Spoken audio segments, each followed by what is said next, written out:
Dan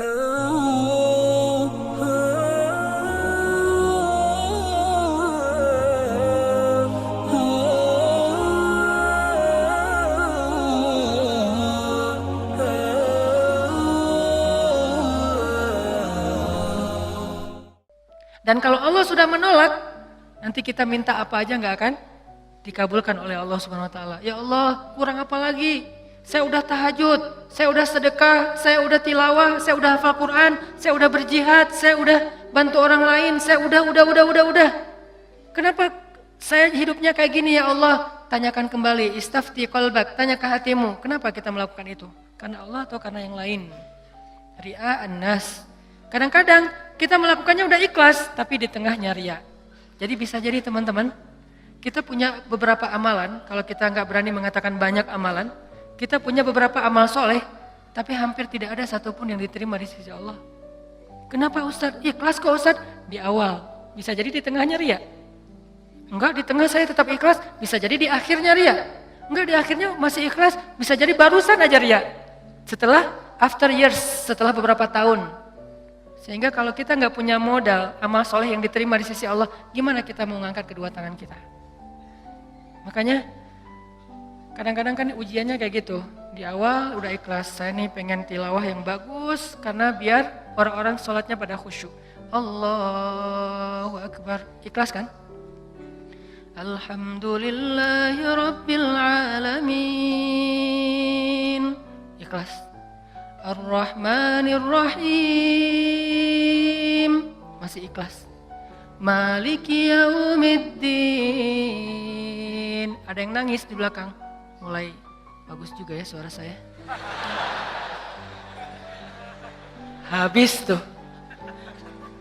Teman-teman pikir imam dengan bacaan yang bagus berarti pahalanya lebih banyak dari teman-teman? Belum tentu. Bisa jadi makmumnya dapat untung dari bacaan yang bagus karena dia khusyuk, dia bisa nangis, dia bisa nyaman.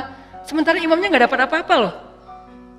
Ini, tapi kita nggak bisa menjudge imam juga ya. Begitu imam baca Alhamdulillahi Rabbil Alamin, pamer. Nggak bisa. Entar jadi susah tuh. Semua salah ya, serba salah. Baca bagus salah, baca jelek. Imam nih bacaannya kok gini banget sih. Jadi serba salah. Ini bukan menjudge orang lain, udah aja masing-masing. Kalau imam bacanya bagus, ya kita husnuzon. Masya Allah bacaannya luar biasa. Kalau banyak orang yang khusyuk gara-gara ini berarti pahalanya banyak banget nih. Kan kita cemburu ya. Si imamnya, astagfirullah, kalau gak dibagusin, Allah suruh yang bagus-bagus. Kalau bagus-bagus amat, ntar sombong. Karena emang bagus sih. Itu habis tuh. Aduh, ngeri banget teman-teman. Di tengah masih ikhlas. Nggak kegoda, kan ria itu kan bukan maunya kita ya. Ria itu kan wasawisu syaitan, yuwaswisu fi sudurin nas, dia yang mengebisikin. Tapi di akhir selesai datang, alhamdulillah Ustadz, sambil gini, ada tisu nggak? Saya baru pertama nangis dalam sholat, suara Ustadz luar biasa. Bapak nggak pernah dengar di YouTube saya. Sombong, ya. Bapak nggak baru kenal saya. Gitu, atau bukan karena pujian orang lain teman-teman, karena diremehin sama orang lain. Pernah diremehin orang terus jadi ria? Saya pernah ngisi di beberapa masjid agung. Ada kan kalau di daerah-daerah tuh kalau saya ngisi kadang-kadang panitia mintanya di masjid agung. Kan DKM Masjid Agung rata-rata nggak main Instagram ya. Mereka nontonnya TV. Jadi karena saya qadarullah nggak pernah masuk TV, nggak kenal. Ini Ustadz siapa sih? Ada nggak di Damai Indonesiaku? Nggak ada. Oh biasa aja.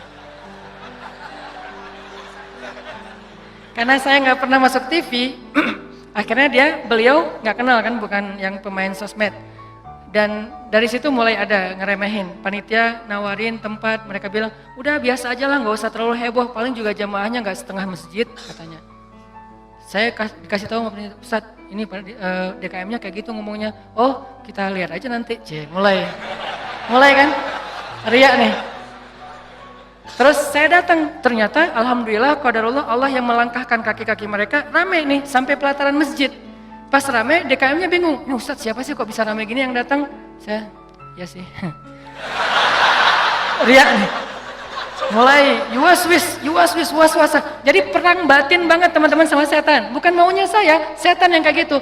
Kita cuma punya dua pilihan, mengaminkan atau menolak. Kalau kita mengatakan iya sih, berarti kita membenarkan kata-kata setan di dalam hati, ria, sombong. Atau kita mengatakan astagfirullah, astagfirullah, nggak mau kegoda gitu. Pas waktunya sholat maghrib, panitia biasa, panitia kan kenal pastinya ya, Ustadz dorong-dorong saya gitu kan. DKM nggak ngedorong, kan kepancing. Kenapa DKM nggak ngedorong? Ngelihat penampilan saya dari ujung rambut sampai ujung kaki kayak kurang meyakinkan gitu. Nih Ustadz bisa ngaji nggak sih? Ngelihat ujung kupluk. Di tengah kaos atau pakai kemeja, bawah celana jeans biasa. Ini bisa ngaji nggak ya? Akhirnya DKM kayak ragu-ragu gitu mau dorong saya jadi imam. Dalam hati, 5 menit lagi dengerin aja nanti. Wah, UASWIS luar biasa. Karena didorong-dorong terus sama penitia, ya udah deh. Saya mau ya, kalian yang dorong kan? Dorong lagi dong. Didorong ya. Udah aja jadi imam. Ngimamin. Karena tadi diremehin sama DKM, kepancing dong. Wah, Ar-Rahman nih, gua keluarin sekalian, Kenapa ngeluarin Ar-Rahman? Favorit, kartu as lah. Kan DKM-nya kayak ragu-ragu gitu. Sampai saya bilang, soft dirapatkan, diluruskan, saya nggak mau pakai bahasa Arab. Walaupun nggak bisa. Soft diluruskan dan dirapatkan gitu. Terus DKM-nya masih gini-gini. Ragu-ragu gitu. Dalam hati saya, ya bentar lagi, tenang aja. Wah, balik arah. Allahu Akbar. Itu udah gak benar lagi salatnya tuh. Itu dirasain banget. Itu udah gak benar lagi salatnya. Allahu Akbar. Begitu selesai Al-Fatihah. Gimana Pak? Udah dengar? Terus masuk Ar-Rahman. Serak pula. Aduh. Serak, suaranya hilang, segala macam. Aduh itu nyesel banget tuh. Gak bisa show off ya.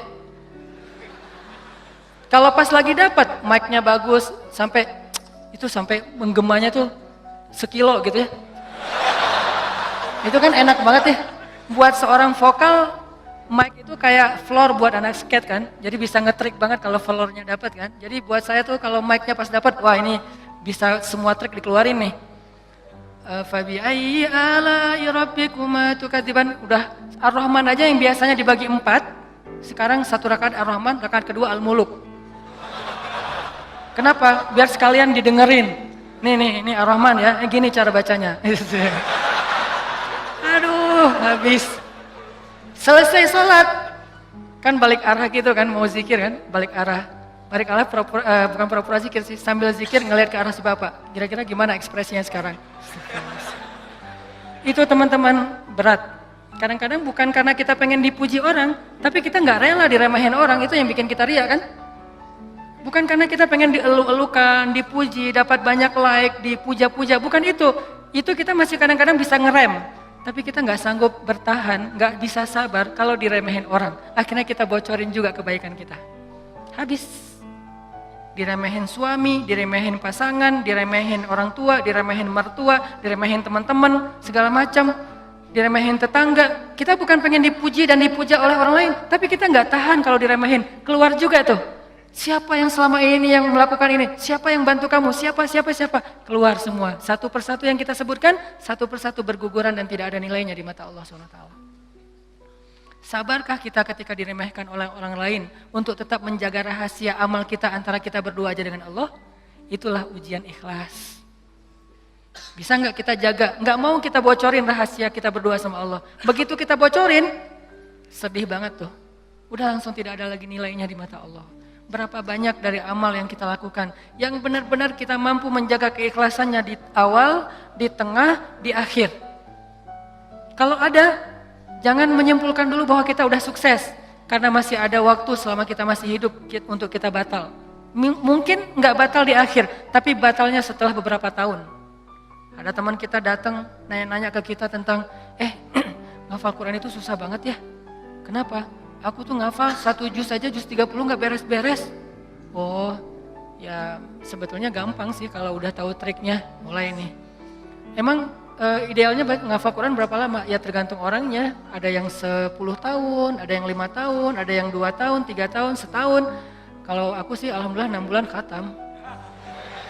Habis semuanya tuh. Ngafal Quran emang gampang, capek, susah loh. Yang susah itu bukan ngafalnya, murojaahnya kan, ngejaga hafalan. Udah hafal 5 juz, biasanya baru kerasa capeknya tuh setelah 5 juz kata orang-orang yang hafal. Setelah 5 juz, mulai nih keteteran yang di belakang, balik lagi ke depan, hilang lagi yang di belakang, balik lagi.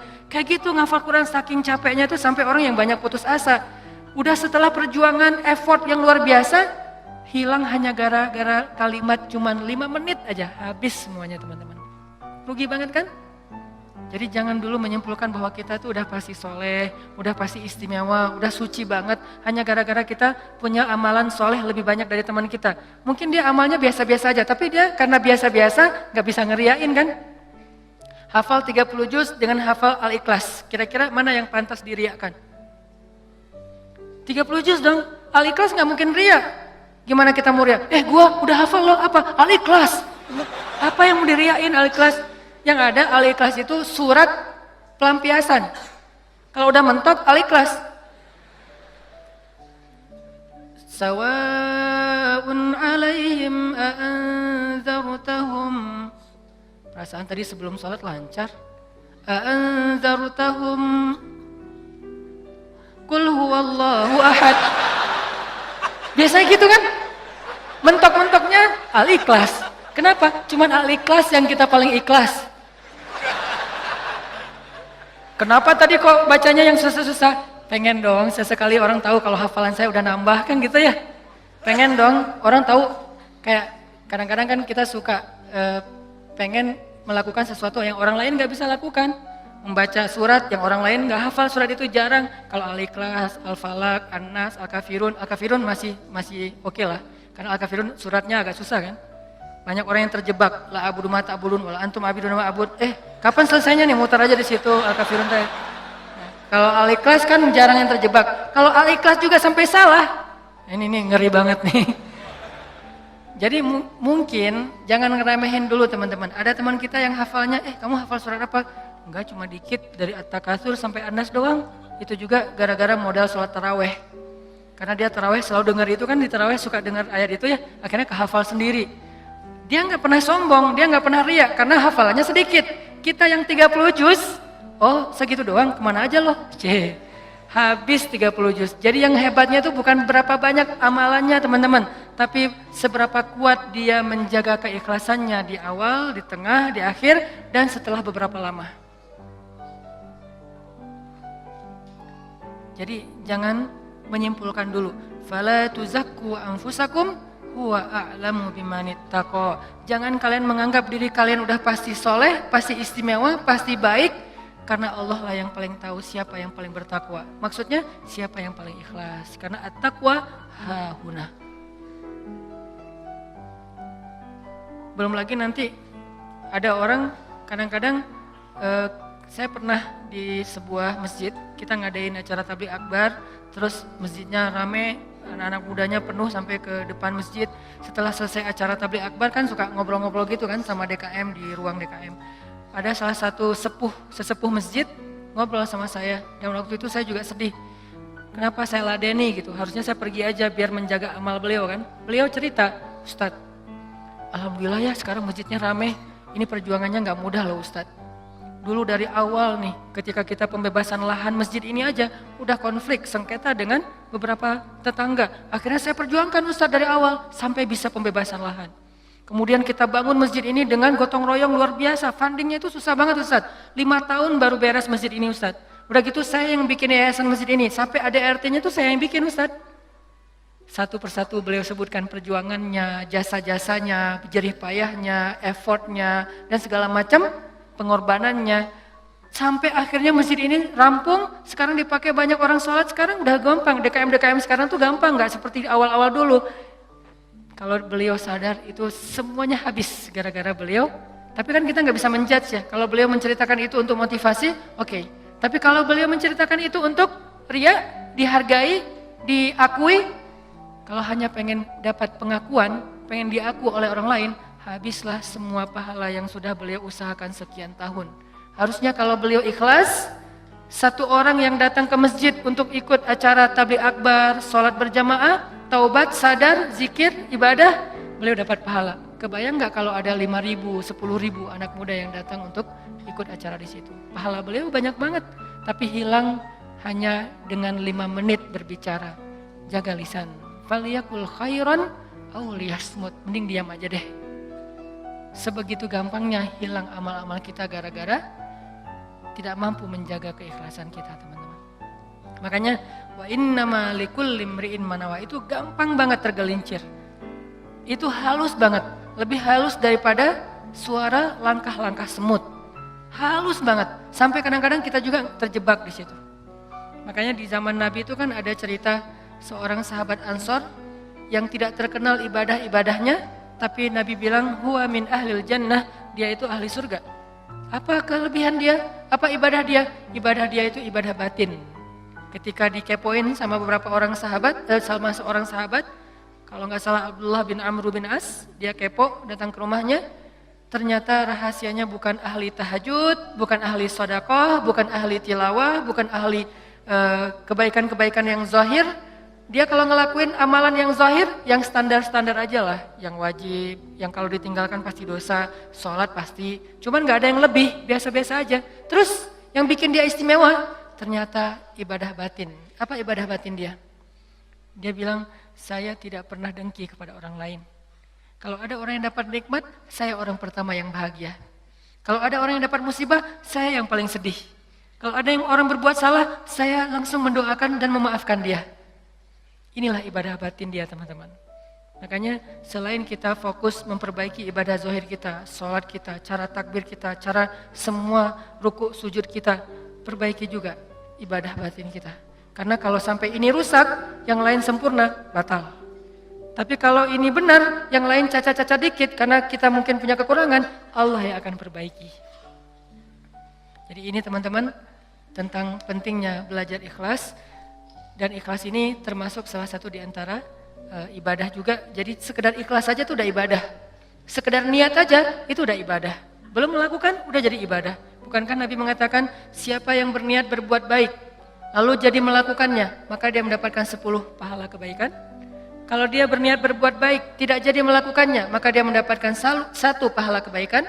Siapa yang berniat berbuat buruk, jadi melakukannya, maka dia dapat 1 dosa. Siapa yang berniat berbuat buruk, tidak jadi melakukannya, dia dapat 1 pahala. Allah baik banget ya. Niat aja dikasih pahala, baru niat tuh. Sehingga para ulama mengatakan, kalau begitu, ayo kita berniat yang banyak. Dan memperbanyak niat itu disebut dengan istilah ta'addudin niyah. Ta'addudin niyah, memperbanyak niat-niat yang baik. Saya pengen ini, saya pengen itu, saya pengen. Semua kebaikan kita pengen. Maka pengen aja udah jadi pahala kebaikan yang utuh. Insya Allah tahun depan saya pengen umroh. Azam, niat yang kuat. Ya Allah kasih saya rezeki, saya pengen umroh. Udah nabung, ternyata gak cukup. Maka tahun itu Allah catat kita sudah melakukan ibadah umroh sempurna. Dan bisa jadi lebih sempurna daripada orang yang melakukannya secara fisik. Kenapa? Orang yang melakukannya secara fisik masih ada ujian riya. Lagi di mana? Lagi umroh, posting. Tapi nggak semua orang yang posting umroh itu riya ya. Ini ke diri kita lagi nih, balik lagi kepada diri kita. No judgment. Bisa jadi dia posting, bisa jadi dia tinggalnya di bintang 5. Kadang-kadang umrohnya bareng dengan teman. Kadang-kadang kegodanya gini, umroh nih bareng dengan teman. Pas lagi makan, kan di hotel suka pas makan saling ketemu gitu kan, saling sharing. Dari mana aja? Baru selesai tawaf. Wah, Masya Allah udah selesai tawaf aja, kita baru aja tadi nggak jadi soalnya rame banget. Ya sih rame, tapi kalau kita kuat azamnya pasti lewat lah bisa. Udah mulai nih. Udah berapa kali hari ini? Alhamdulillah baru 7 kali. 7 kali, gara-gara kita ucapin. Niat mengucapkannya itu nggak ada riya teman-teman. Niat mengucapkan itu keceplosan aja pengen ngomong gitu. Alhamdulillah udah 7 kali. Alhamdulillah baru 7 kali. Niatnya nggak ada riyanya sama sekali. Tapi begitu selesai mengucapkan, orangnya mengatakan, Masya Allah luar biasa 7 kali. Hebat. Langsung datang setan, yuwaswis. Ya sih, mungkin di rombongan ini saya yang paling banyak rekor tawafnya. Atau kadang-kadang cium hajar aswad. Itu kan sesuatu banget ya, buat jamaah umroh dari Indonesia kan sesuatu banget. Jadi bisa dibilang cium hajar aswad itu kayak poin. Siapa yang paling sering cium hajar aswad, jadi kayak saling share lagi makan. Udah cium hajar aswad? Udah, belum? Udah, alhamdulillah udah 3 kali. Wah saya baru sekali. Akhirnya saling berlomba. Kalau ini niatnya fastabiqul khairat, itu bagus. Tapi gara-gara fastabiqul khairat, kalau sampai terjebak kepada riya, sombong, maka habis. Yang tahu cuman kita. Yang tahu cuman kita. Orang lain gak tahu. Hati-hati dengan ini. Tapi orang yang tadi menabung pengen umroh, terus gak cukup duitnya, lalu gak jadi umroh, bisa jadi dia mendapatkan pahala umroh lebih utuh daripada orang yang melakukannya secara fisik. Maka jangan kikir dalam berniat baik. Berniat baik yang banyak. Ketika kita keluar rumah, ya Allah hari ini mudah-mudahan saya bisa bantu orang di jalan. Mudah-mudahan saya bisa silaturahim dengan teman lama atau dengan keluarga. Mudah-mudahan saya bisa mendapatkan ilmu. Mudah-mudahan saya bisa membantu orang dari kesusahan. Mudah-mudahan saya bisa. Perbanyak aja kebaikan kita niatin dan kita serius. Kalau nanti ada kesempatan kita akan lakuin.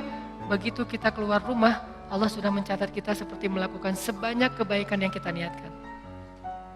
Jadi niat aja ibadah. Wa innama likulli imri'in ma nawa. Seseorang mendapatkan pahala sesuai dengan apa yang dia niatkan. Niat aja udah ibadah.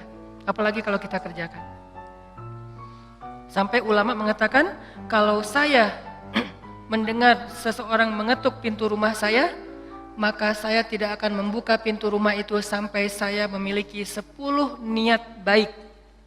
Jadi kalau mau buka pintu rumah, beliau berdiri di belakang pintu, ya Allah, kalau ini adalah orang miskin, saya berniat akan kasih dia sedekah 1. Kalau ini adalah seorang saudara yang sudah terputus silaturahim selama ini, saya akan sambung silaturahim 2.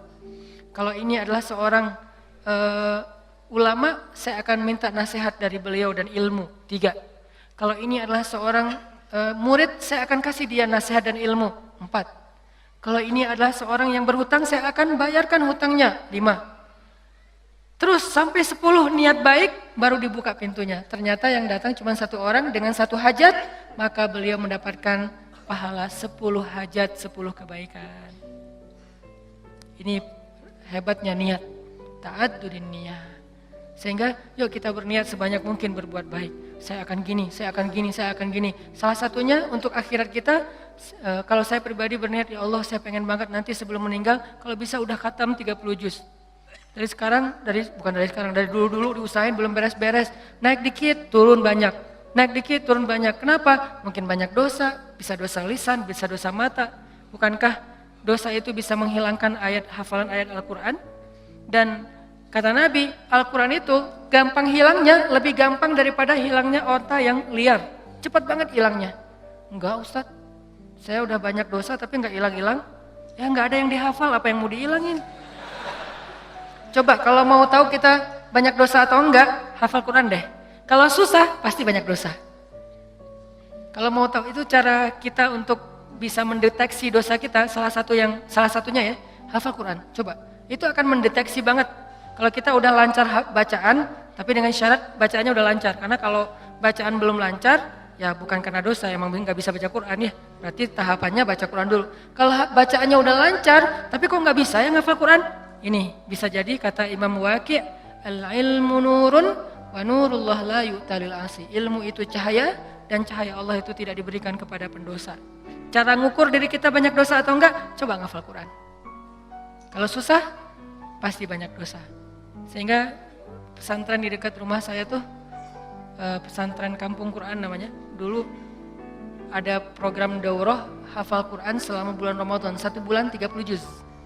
Di Indonesia, di Cihanjuang, Cimahi, 1 bulan 30 juz. Pas saya diundang ke situ ngisi waktu subuh, saya bilang, ini programnya apa Ustadz? 30 juz 1 bulan. Saya dalam hati, emang bisa? Saya tuh udah lebih 10 tahun gak beres-beres. Ngeremehin gitu kan? Ternyata ada yang bisa.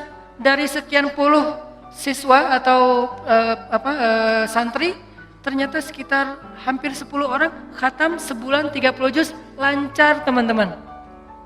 Sebulan 30 juz lancar. Modalnya mungkin cuma juz 30 doang pas baru datang. Dan apa metodenya Ustadz? Ternyata metodenya itu enggak rumit-rumit, sederhana. Kalau mereka ngerasa susah hafalan, disuruh sholat taubat terus istighfar. Itu doang. Kalau ya Allah kok susah banget ya? Kan kadang-kadang ada halaman yang mudah, ada halaman yang susah ya. Yang biasanya kalau lagi enak tuh moodnya dapat, bisa sekali duduk 2 lembar langsung hafal dan lancar. Kalau lagi nggak dapat, 1 ayat aja nggak beres-beres. Nah, kata ustadznya, kalau kejadian kayak gitu, coba wudu, sholat taubat, minta ampun sama Allah, istighfar, coba hafal lagi. Pasti mudah. Dan itu terbukti. Ternyata kayak gitu caranya. Cuman ya butuh istiqomah juga. Jadi teman-teman perbanyak niat yang baik. Niat apa aja termasuk saya nanti kalau udah punya rezeki, udah punya usaha sendiri, saya pengen punya panti asuhan 1000 anak yatim. Tapi niatnya yang kuat ya. Kalau ternyata itu baru terwujud setelah 20 tahun, la tahzan, gak usah bersedih, gak usah berkecil hati. Kenapa? Sejak kita berniat punya pesantren, punya panti asuhan 1000 anak yatim, walaupun terwujudnya setelah 20 tahun, pahalanya tuh dihitung dari awal berniat, bukan ketika terwujud. Keren kan niat tuh? Jadi pahalanya dihitung dari ketika kita berniat, bukan ketika itu terwujud. Kalau terwujud, dilipat gandakan 10 kali lipat. Sebelum terwujud, dihitung satu kebaikan yang utuh. Misalnya, saya dalam hati saya punya niat, saya nanti mau bikin camp pengungsi. Kalau kemarin yang saya datang sama teman-teman itu kan camp pengungsi Suriah yang ada di Turki. Yang artinya para pengungsi yang udah aman kondisinya. Kita coba bantu kecil-kecilan. Nah ini dikasih lagi tanah sama Erdogan, sama Turki, lewat menteri di niatnya, lewat Golden Future kita kerjasama di Aleppo perbatasan dengan Turki, di dalam Suriahnya. Yang nggak bisa nyebrang, yang nggak bisa ngungsi keluar negeri, maka ditampung di situ. Dikasih berapa hektar tanah, disuruh coba kalian bisa nggak bikin camp di situ. Saya punya niat, saya akan coba bareng-bareng dengan Golden Future harus punya camp di Aleppo bagian perbatasan Turki yang menampung minimal 100.000 pengungsi Suriah. Itu kan niatnya? Kapan terwujud? Allahu alam. Yang penting saya ikhtiar aja dulu dari sekarang. Mulai membangun sosmed, saya harus banyak followers. Kenapa? Makin banyak followers, insya Allah funding untuk kemanusiaan lebih gampang. Terus juga membangun jaringan beberapa tempat di seluruh Indonesia supaya kita kerja bareng-bareng untuk selain kemanusiaan di Suriah, kemanusiaan juga di Indonesia, bikin kegiatan-kegiatan dakwah anak muda. Tapi salah satu target goals saya itu adalah bisa ngebantu korban-korban perang, bukan membantu perang, membantu korban perang. Kalau membantu korban perang kita datangnya bawa roti, bawa gandum, bawa obat-obatan. Kalau membantu perang kan bawa senjata ya, dan saya megang senjata juga belum pernah. Nah, niatnya 100.000 pengungsi di camp di dalam Suriah untuk membantu mereka. Kapan terwujud? Sebutlah 10 tahun lagi baru terwujud. Saya apakah baru dapat pahala setelah 10 tahun? Enggak. Dari sejak awal saya berniat, kalau saya mampu ikhlas, maka saya mendapatkan pahala yang sama. Berarti setiap hari itu saya kayak ngasih makan 100.000 pengungsi Suriah di Aleppo. Setiap hari. Keren kan niat tuh? Kenapa kita nggak melakukan hal yang sama? Kenapa kita nggak berniat aja kayak gitu? Saya akan ikut juga dengan program Ustadz Hanan. Walaupun sekarang saya belum bisa support dana, tapi insya Allah kalau saya ada dana nanti saya pasti akan ikut nyumbang. Saya juga akan funding dengan teman-teman saya. Niatin aja.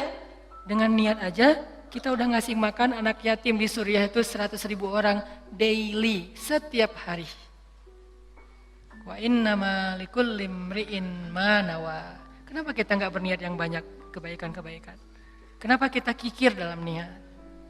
Belum lagi nanti kita niatkan yang lain-lain. Saya punya niat misalnya pengen banget dengan kita mendakwahi anak-anak muda, dengan kita bikin sebuah gerakan anak muda, suatu saat dari mereka lahir seorang pemimpin yang saya sering ulang-ulang, yang hafiz Al-Quran, yang takut kepada Allah, yang imamin kita sholat di Masjid Istiqlal, dan yang muazzinnya adalah wakil presiden, yang imamnya presiden. Kalau itu terwujud, lalu makmumnya seluruh Indonesia, itu kan keren banget ya. Kalau belum terwujud, saya tetap dapat pahala niat itu kalau masih ikhlas. Berniatlah sebanyak mungkin. Berniatlah seluas mungkin. Jangan tanggung. Enggak kalau 100.000 kegedean, udah aja 10 orang. Kenapa tanggung-tanggung?